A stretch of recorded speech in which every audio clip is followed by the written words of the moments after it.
ಓಂ ಶ್ರೀ ಗುರುಭ್ಯೋ ನಮಃ. ಬ್ರಹ್ಮಾನಂದಂ ಪರಮಸುಖದಂ ಕೇವಲಂ ಜ್ಞಾನಮೂರ್ತಿಂ ದ್ವಂದ್ವಾತೀತಂ ಗಗನಸದೃಶಂ ತತ್ವಮಸ್ಯಾದಿಲಕ್ಷ್ಯಂ ಏಕಂ ನಿತ್ಯಂ ವಿಮಲಮಚಲಂ ಸರ್ವಧೀ ಸಾಕ್ಷಿಭೂತಂ ಭಾವಾತೀತಂ ತ್ರಿಗುಣರಹಿತಂ ಸದ್ಗುರುಂ ತಂ ನಮಾಮಿ. ಸದ್ಗುರುಂ ತಂ ನಮಾಮಿ. ಶ್ರೀ ಭಗವಾನುವಾಚ. ಆಶ್ಚರ್ಯವತ್ ಪಶ್ಯತಿ ಕಶ್ಚಿದೇನಂ ಆಶ್ಚರ್ಯವದ್ವದತಿ ತಥೈವ ಚಾನ್ಯಃ ಆಶ್ಚರ್ಯವಚ್ಚೈನಮನ್ಯಃ ಶೃಣೋತಿ ಶ್ರುತ್ವಾಪ್ಯೇನಂ ವೇದ ನ ಚೈವ ಕಶ್ಚಿತ್ ಶ್ರುತ್ವಾಪ್ಯೇನಂ ವೇದ ನ ಚೈವ ಕಶ್ಚಿತ್. ಒಬ್ಬನೊಬ್ಬನು ಈ ಆತ್ಮನನ್ನು ಆಶ್ಚರ್ಯವಾಗಿ ನೋಡುತ್ತಾನೆ, ಮತ್ತೊಬ್ಬನು ಆಶ್ಚರ್ಯವಾಗಿ ಹೇಳುತ್ತಾನೆ, ಮತ್ತೊಬ್ಬನು ಆಶ್ಚರ್ಯ ರೀತಿಯಿಂದ ಕೇಳುತ್ತಾನೆ, ಕೊನೆಯವನು ಬೇರೊಬ್ಬನು ಈ ಆತ್ಮನನ್ನು ಕೇಳಿದರೂ ತಿಳಿಯಲಾರನು. ಪುಣ್ಯಾತ್ಮರೇ, ತಮ್ಮೆಲ್ಲರಿಗೂ ಶರಣು ಶರಣಾರ್ಥಿಗಳು.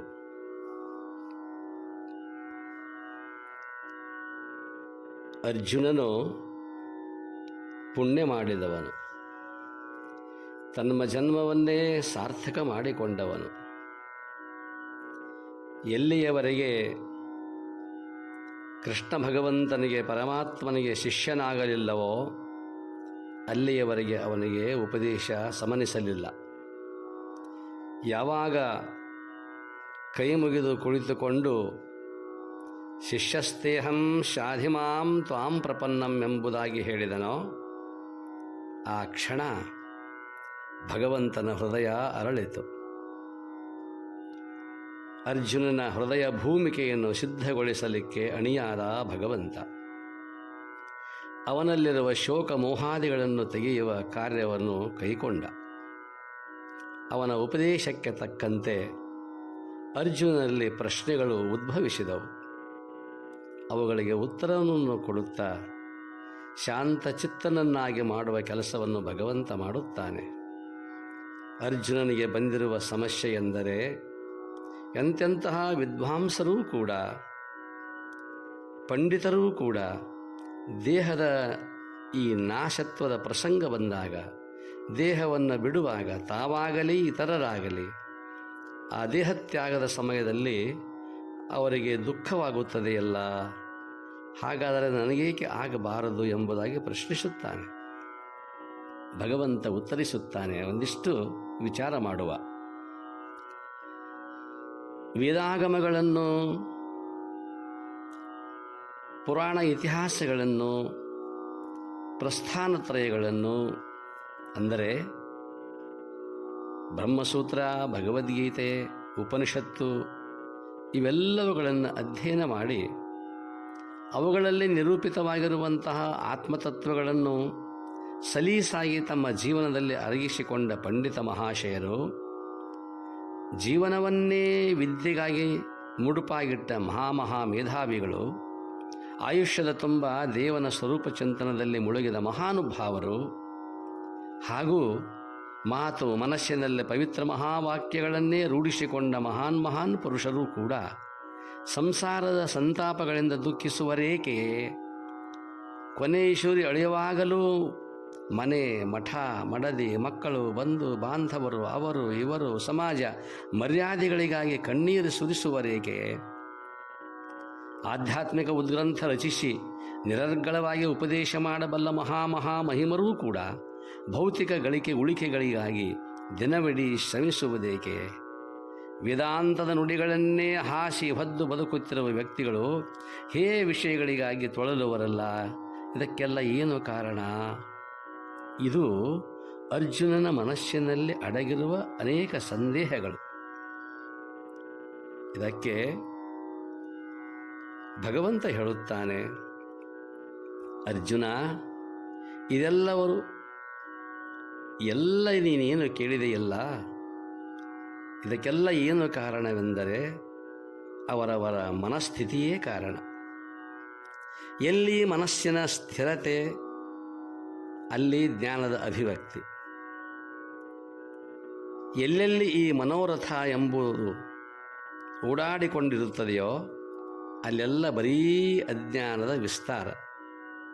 ಅಜ್ಞಾನದಲ್ಲಿಯೇ ಈ ಮನೋರಥವನ್ನು ಓಡಿಸುತ್ತಿದ್ದಾನೆ ಈ ರಥಿಕ. ದೃಷ್ಟಾಂತ ರೂಪದಲ್ಲಿ ನೋಡುವುದಾದರೆ, ಬಹು ಏಕಾಂತವಾಗಿರುವಂಥ ಒಂದು ಆಮ್ರವನ, ಮಾವಿನ ಬನ, ವಿಶಾಲವಾಗಿರುವಂತಹ ಎಲ್ಲ ಪಕ್ಷಿಗಳು ವಾಸ ಮಾಡಿರುವಂತಹ ವಿಶಾಲವಾಗಿರುವಂತಹ ಆಲದ ಮರ ಅಥವಾ ಮಾವಿನ ಮರ, ಅದರ ಕೆಳಗೆ ಒಬ್ಬ ಅನುಭಾವಿ ಗುರುಗಳು, ಆತ್ಮಜ್ಞಾನಿಗಳು ತಮ್ಮ ಶಿಷ್ಯನನ್ನು ಕೂಡಿಸಿಕೊಂಡು ಆತ್ಮೋಪದೇಶವನ್ನು ಮಾಡುತ್ತಿದ್ದಾರೆ. ಕೇಳುವ ಶಿಷ್ಯ ಎದುರಿಗೆ ಕುಳಿತಿದ್ದಾನೆ. ಅವನ ಚಿತ್ತವೆಲ್ಲ ಅಲ್ಲಿಯೇ ಇರುವಂತೆ ನಟಿಸಿದ್ದಾನೆ. ಅವನ ನೇತ್ರಗಳು ಸಂಪೂರ್ಣವಾಗಿ ಗುರುವಿನ ಮುಖದಲ್ಲಿ ಕೇಂದ್ರೀಕೃತವಾಗಿವೆ. ಆದರೆ ಅವನ ಲಕ್ಷ್ಯ ಮಾತ್ರ ಅದೇ ಮಾವಿನ ಮರದ ಹೊದರಿನಲ್ಲಿ, ಪೊಟರಿನಲ್ಲಿ ಹೋಗುತ್ತಿದ್ದ ಇಲಿಯ ಕಡೆಗೆ ಎತ್ತು. ಆ ಇಲಿಯನ್ನು ನೋಡುತ್ತಿದ್ದ. ಮನಸ್ಸು ಆ ಕಡೆಗೆ, ಕಣ್ಣು ಈ ಕಡೆಗೆ, ಒಂದು ಕ್ಷಣ ಆ ಕಡೆ ಕಣ್ಣು, ಒಂದು ಕಡೆ ಈ ಕಡೆ ಕಣ್ಣು. ಅವನ ಆ ಚಿತ್ತ ಆ ಇಲಿಯನ್ನೇ ಚಿಂತಿಸುತ್ತಿತ್ತು. ಕಾಕತಾಳೀಯ ಎಂಬಂತೆ ಅದೇ ಮಾವಿನ ಗಿಡದ ಮೇಲೆ ಒಬ್ಬ ತಸ್ಕರ, ಒಬ್ಬ ಕಳ್ಳ ಅಡಗಿಕೊಂಡು ಕುಳಿತಿದ್ದ. ಅವನ ಮುಂದಿನ ಕಾರ್ಯಕ್ಕೆ ಹೋಗಬೇಕಾಗಿತ್ತು. ಸಮಯವಾಗಿದ್ದರಿಂದ ಅದೇ ಗಿಡದಲ್ಲಿ ಮೇಲುಗಡೆ ಕುಳಿತಿದ್ದ. ಇದು ಇರುವರಿಗೂ ಗೊತ್ತಿಲ್ಲ, ಗುರುಗಳಿಗೂ ಗುರುತಿಲ್ಲ, ಶಿಷ್ಯನಿಗೂ ಗೊತ್ತಿಲ್ಲ. ಆದರೆ ಶಿಷ್ಯನ ಗಮನ ಮಾತ್ರ ಇಲಿಯ ಕಡೆಗೆಯೇ. ಗುರುವಿನ ಬೋಧವನ್ನು ಬಹು ಮನವಿತ್ತು ಕೇಳುತ್ತಿದ್ದ ಶಿಷ್ಯ ಉಪದೇಶ ಮುಗಿಸಿ ಗುರುಗಳು ಕೇಳುತ್ತಾರೆ, ಶಿಷ್ಯೋತ್ತಮ, ನಾನು ಇಲ್ಲಿಯವರೆಗೆ ಮಾಡಿದ ಉಪದೇಶ ನಿನಗೆ ತಿಳಿಯಿತೆ ಎಂದು ಕೇಳಿದಾಗ ಶಿಷ್ಯನು ಹೇಳುತ್ತಾನೆ, ಎಷ್ಟು ಆಶ್ಚರ್ಯ ನೋಡಿ, ಈ ಶ್ಲೋಕವೇ ಆಶ್ಚರ್ಯಪೂರ್ಣವಾಗಿರುವಂಥದ್ದು. ಆಶ್ಚರ್ಯವತ್ ಪಶ್ಯತಿ ಕಶ್ಚಿದೇನಂ. ಈ ಶ್ಲೋಕದಲ್ಲಿ ಬಂದಿರುವಂಥ ಆಶ್ಚರ್ಯ ಶಬ್ದವೇ ಅಷ್ಟು ಅದ್ಭುತ. ಗುರುಗಳೇ, ಎಲ್ಲ ಹೋಗಿದೆ, ಬಾಲ ಮಾತ್ರ ಉಳಿದಿದೆ ಅಂದ. ಅದೇ ಕ್ಷಣ, ತತ್ಕ್ಷಣವೇ ಸುಮಾರು ಸಮಯದವರೆಗೆ ಉಪದೇಶ ಕೇಳಿದ ಗಿಡದ ಮೇಲೆ ಇರುವ ಮರದ ಮೇಲೆ ಅಡಗಿಕೊಂಡು ಕುಳಿತ ಕಳ್ಳ ಇಳಿದು ಬಂದು ಸಾಷ್ಟಾಂಗ ಪ್ರಣಿಪಾತನಾಗಿ ಗುರುಗಳಿಗೆ ಅಂಜಲಿ ಬದ್ಧನಾಗಿ ನಿವೇದಿಸಿಕೊಂಡ. ಗುರುಗಳೇ, ಧನ್ಯವಾದಗಳು ತಮಗೆ. ತಮ್ಮ ಅಮೃತವಾದ ನುಡಿಗಳನ್ನು ಕೇಳಿ ನನ್ನಲ್ಲಿ ದಿವ್ಯ ಜ್ಯೋತಿ ಎನ್ನುವಂಥದ್ದು ಬೆಳಗುತ್ತಾ ಇದೆ. ಆತ್ಮನ ಲಕ್ಷಣಗಳನ್ನು, ಆತ್ಮೋಪದೇಶವನ್ನು ಮಾಡುವಾಗ ನುಡಿಗಳನ್ನು ಕೇಳಿ ನನ್ನ ಹೃದಯ ಸಂಪೂರ್ಣ ಬದಲಾಗಿದೆ. ನಾನೊಬ್ಬ ಕಳ್ಳ, ಆದರೆ ಭೌತಿಕವಾದ ವಸ್ತುಗಳನ್ನು ಇಲ್ಲಿಯವರೆಗೆ ಕದಿಯುತ್ತಿದ್ದೆ. ಆದರೆ ಇಂದು ಮಾತ್ರ ತಮ್ಮಲ್ಲಿರುವ ನಿನ್ನ ಒಡವೆ ಎಂಬುದು ಜ್ಞಾನರತ್ನ ಎಂಬುದಾಗಿ ಹೇಳಿದ್ದಾರಲ್ಲ, ಆ ರೀತಿಯಲ್ಲಿ ನನ್ನ ನಿಜವಾಗಿರುವಂಥ ಸ್ವರೂಪ ಜ್ಞಾನವನ್ನು, ಸ್ವರೂಪ ಸಾಕ್ಷಾತ್ಕಾರದ ಮಾತುಗಳೆಂಬ ರತ್ನದ ಮಾತುಗಳನ್ನು ಕೇಳಿ ನಾನು ಉದ್ಧಾರವಾದೆ. ಶಿಷ್ಯ ಗುರುಪದೇಶ ಪಡೆದು ಕೇಳಲೆಂದೇ ಅಲ್ಲಿ ಕುಳಿತವನು, ಅವನಿಗೆ ಆಗಲಿಲ್ಲ. ಏಕಾಂತವಾದವನ ಎಲ್ಲವೂ ಅನುಕೂಲವಿತ್ತು, ಆದರೆ ಅವನಿಗೆ ತಿಳಿಯಲಿಲ್ಲ. ಹೀಗೆ ವರ್ತಮಾನ ಪ್ರತಿಬಂಧಕವಾಗಿರ್ತಕ್ಕಂಥ ಮನಸ್ಸು ಅಲಗಿ ಹೋಯಿತು. ಎಂದಿಗೂ ಶಾಸ್ತ್ರವನ್ನು ಕೇಳಿದ ಆ ಕಳ್ಳ ಹೀನ ಸಂಸ್ಕಾರದವ, ಆದರೆ ಮನಸ್ಸು ಸ್ಥಿರಗೊಳಿಸಿ ಕೇಳಿದ್ದರಿಂದ ಉಪದೇಶ ಅವನಿಗೆ ಫಲಿಸಿತು, ಆತ್ಮದರ್ಶನವಾಯಿತು. ಆದ್ದರಿಂದ ಮುದ್ದುರಾಮ ಹೇಳುತ್ತಾನೆ, ಮನವಿಡದೆ ಅನ್ಯದಲ್ಲಿ ವಿಹರಿಸೋ ಆತ್ಮದಲ್ಲಿ, ಮನವಿಡದೆ ಅನ್ಯದಲ್ಲಿ ವಿಹರಿಸೋ ಆತ್ಮದಲ್ಲಿ, ದೇಹದಂದುಗ ಮರೆತು ತೊಡಗು ಧ್ಯಾನದಲ್ಲಿ, ದೇಹದಂದುಗ ಮರೆತು ತೊಡಗು ಧ್ಯಾನದಲ್ಲಿ, ಮರೆ ಶಾಸ್ತ್ರ ಪಾಂಡಿತ್ಯ ಅರಿಜೀವ ಚೇತನವ, ಮರೆ ಶಾಸ್ತ್ರ ಪಾಂಡಿತ್ಯ ಅರಿಜೀವ ಚೇತನವ, ಇದೆ ಬೆಳಗು ಬಯಲಿನಲಿ ಮುದ್ದು ರಾಮ, ಇದೇ ಬೆಳಗು ಬಯಲಿನಲಿ ಮುದ್ದು ರಾಮ. ಮನಸ್ಸನ್ನು ಆ ಕಡೆಗಡೆ ಈ ಕಡೆ ಇಡಲಾರದೆ ಅದನ್ನು ಆತ್ಮರತನಾಗಿ ಆತ್ಮವಿಹಾರಿಯಾಗು ಎಂಬುದಾಗಿ ಮುದ್ದುರಾಮ ಕೆ.ಸಿ. ಶಿವಪ್ಪನವರು ಹೇಳುತ್ತಾರೆ. ಆ ಶಾಸ್ತ್ರ ಪಾಂಡಿತ್ಯವನ್ನು ಮರೆತಾಗ ಮಾತ್ರ ಆ ಅರಿವು, ಜೀವಚೇತನದ ಅರಿವು ಎಂಬುದು ಮನಸ್ಸಿಗೆ ಹೊಳೆಯುತ್ತದೆ. ಒಟ್ಟಾರೆ ನಿರಾಮಯ ನಿಶ್ಚಿಂತ ಮನಸ್ಸಿಲ್ಲದವನಿಗೆ ಆತ್ಮ ಸಾಕ್ಷಾತ್ಕಾರ ಎಂದೂ ಸಮನಿಸುವುದಿಲ್ಲ. ಪ್ರಪಂಚದ ಕಾಟ ತಪ್ಪಿಲ್ಲ. ಅಂಥವರು ಓದಿದರೂ ಹೇಳಿದರೂ ಕೇಳಿದರೂ ಯಾವುದೋ ಅಚ್ಚರಿಯ ತತ್ವವೆಂದೇ ಅದನ್ನು ತಿಳಿಯುತ್ತಾರೆ. ಅದನ್ನೇ ಭಗವಂತ ಆಶ್ಚರ್ಯವತ್ ಪಶ್ಯತಿ, ನೋಡುತ್ತಾನೆ. ದೃಶ್ಯ ಪಶ್ಯ, ಮೂಲಧಾತು ದೃಶ್ಯ, ಪಶ್ಯ ಪಶ್ಯತೆ, ನೋಡುತ್ತಾನೆ. ಈ ನೋಡುತ್ತಾನೆ ಎಂಬುದಲ್ಲಿ ತ್ರಿಪುಟಿ ಘಟಿತವಾಗಿರುವಂಥದ್ದು. ದೃಷ್ಟ, ದರ್ಶನ, ದೃಶ್ಯ. ಜೀವಾತ್ಮನೂ ದೃಷ್ಟ, ಮನೋವೃತ್ತಿಯೂ ದರ್ಶನ, ಆತ್ಮನೂ ದೃಶ್ಯ. ನೋಡುತ್ತಾನೆ. ಹೇಗೆ ನೋಡುತ್ತಾನೆ? ಆಶ್ಚರ್ಯ ರೀತಿ ಎಂಬುದಾಗಿ ನೋಡುತ್ತಾನೆ. ಇನ್ನೊಬ್ಬನು ಆಶ್ಚರ್ಯವದ್ ವದತಿ, ವದ ಶಬ್ದ ಅಂದರೆ ಹೇಳು, ವದತಿ ಹೇಳುತ್ತಾನೆ. ಮತ್ತೊಬ್ಬನು ಹೀಗೆ ಹೇಳುತ್ತಾನೆ. ಹೇಳುವಾಗಲೂ ಕೂಡ ವದತಿ ಎಂಬ ಪದದಲ್ಲೂ ಕೂಡ ತ್ರಿಪುಟಿ ಇದೆ. ವಕ್ತಾ ಜೀವಾತ್ಮ, ವಚನ ಇಂದ್ರಿಯ, ವಾಚ್ಯ ಆತ್ಮವಸ್ತು. ಈ ಮೂರರ ವಿಷಯವಾಗಿಯೂ ಕೂಡ ಕೆಲವರು ಆಶ್ಚರ್ಯವನ್ನು ಪಡುತ್ತಾರೆ. ಇನ್ನು ಮೂರನೇದಾಗಿ ಆಶ್ಚರ್ಯವಚ್ಚೈನಂ ಅನ್ಯ ಶೃಣೋತಿ. ಈ ಶೃಣೋತಿ ಪದದಲ್ಲೂ ಕೂಡ ಮೂರು ಅಂಗಗಳು. ಶ್ರೋತ್ರ, ಶ್ರವಣ, ಶ್ರಾವ್ಯ. ಶ್ರೋತ ಜೀವಾತ್ಮ, ಶ್ರವಣ ಇಂದ್ರಿಯ, ಶ್ರಾವ್ಯ ಆತ್ಮ. ಇಲ್ಲಿಯೂ ಮೂರು ವಿಧವಾಗಿರುವಂತಹ ಅಚ್ಚರಿಗಳಿವೆ, ಆಶ್ಚರ್ಯಗಳಿವೆ.